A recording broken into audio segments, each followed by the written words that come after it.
ఇంకొకటి ఉంది. Yeah! Postal release అనేది ఎంతవరకు కరెక్ట్? ప్రొడ్యూసర్‌లు పోస్టల్ రిలీజ్‌లు బయటికి కలెక్షన్స్ చెప్పటం. ఇదొక డిబేటబుల్ పాయింట్ కదా! దీని మీద కాదండి. ఏమైనా డెసిషన్ తీసుకుంటారా? దాని మీద డెసిషన్ అంటే ఇది పర్సనల్ అండి. నేనెప్పుడో ఆపేసాను. ఓకే. సో, ఎవరి కాళ్ళు ఆపేస్తారు. అంటే దేర్ ఒక ప్రెషర్ ఉండేది. దాన్ని పబ్లిసిటీ స్టంట్ కింద తీసుకునేవాళ్ళం. ఇది మా సినిమా ఇంత కలెక్ట్ చేసింది అంటే గ్రాస్‌కి, షేర్‌కి తేడా తెలియని వాళ్ళు చాలామంది ఉన్నారండి ప్రపంచం అంతా. ఉదాహరణకి 'దూకుడు' అనే సినిమా 100 క్రోర్స్ గ్రాస్ అని పెట్టామండి ఫస్ట్ అని. గ్రాస్ తెలీదు కదా! నీకు 100 కోట్లు వచ్చేసినాయా అంటారు.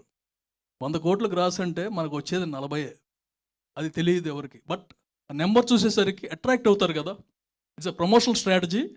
But somewhere it got misfired. And మా బ్రదర్స్ అందరిని తీసుకెళ్ళిపోయారు కదా మమ్మల్ని అందరిని. అప్పటి నుంచి నో పోస్టర్స్.